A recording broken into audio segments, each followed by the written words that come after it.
Elden Ring, a name whispered in hushed tones. Some say it's a masterpiece. Others, a descent into madness. I, having completed the game after a grueling 11 months and 3 botched alcohol rehabilitation attempts, can confidently say it's a game. The game throws you, a wretch with the personality of a damp rag, literally you can choose to play as a sentient dishcloth, into a world teeming with things. What these things are, I'm still not entirely sure. They're big. They're ugly. They hit hard, but not as hard as my father after he'd been on a 12-hour bender. But within this tapestry of pain and existential dread, there's beauty. A haunting, melancholy beauty. Kind of like a funeral I once went to for a parrot. Sad, yes, but the crackers were shaped like little fish. Elden Ring. The mere utterance evokes shivers of frustration. Never before has a game so blatantly disregarded my God-given right to breeze through on easy mode while nursing a lukewarm beer. The combat is challenging. Once I spent a solid hour trying to defeat a boss that turned out to be a particularly aggressive shrubbery. Another time, I died fighting a giant lobster. Actually, that one might have been real. It was during a particularly bad bender. The game doesn't hold your hand. There are no quest markers, no helpful NPCs who aren't trying to kill you. It's just you, the open world, and the crippling realization that you left the stove on. Oops! Now, let's dive into the heart of Elden Ring's most notorious bosses. These are the enemies that have caused countless controllers to be hurled across living rooms and more than a few rage quits. First up, we have Margaret, the fell old man, the first main boss. This boss is the epitome of frustration. His attacks are relentless, his patterns unpredictable, and his smug face just begs to be hit with a virtual flail. Many players have tried and many have failed. Then there's Malenia, Blade of Muesli. Or should I say, sexy rotten waifu.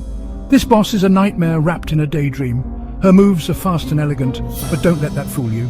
She's as deadly as they come, and her regenerative abilities make her a formidable foe. Just when you think you've got her down, she gets right back up, ready to slice you into pieces again. And finally, we have Star Scourge Radish, and his stupid little horse. This colossal warrior is a sight to behold.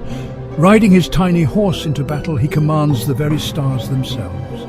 His gravitational attacks will have you questioning your life choices, and his sheer size makes him a difficult target to bring down. But once you do, oh, the sweet, sweet victory. So, there you have it.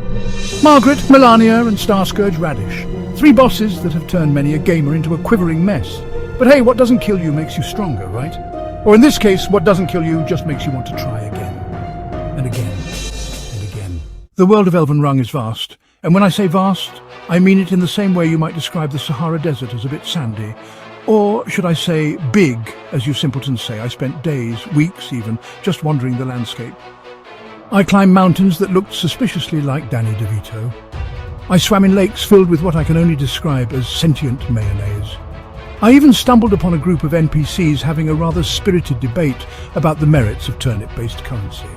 It was during one such aimless wander that I had my first encounter with the game's infamous spirit-summoning mechanic. See, in Elden Ring you can summon ghostly apparitions to aid you in battle.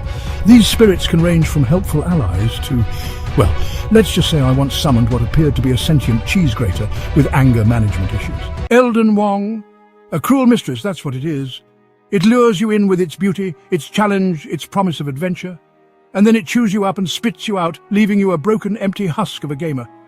Much like my last attempt at giving up whiskey. See, I have this little problem, a drinking problem, my therapist calls it, which, frankly, I find a tad judgmental. It all started innocently enough. A beer after work to unwind, a glass of wine with dinner, a bottle of tequila hidden in the toilet tank for emergencies.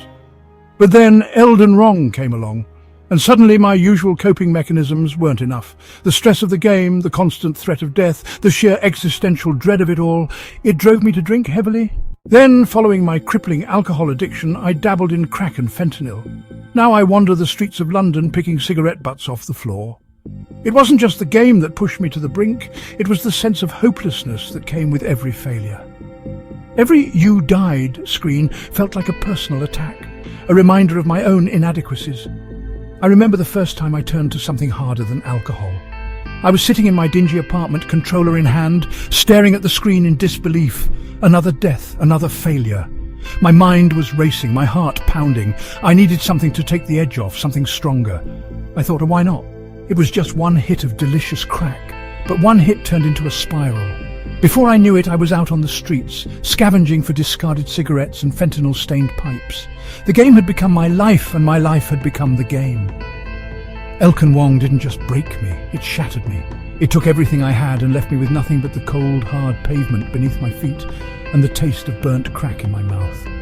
But maybe, just maybe, there's a way out, a way to reclaim what's been lost, to find a new path free from the chains of addiction, both in-game and out.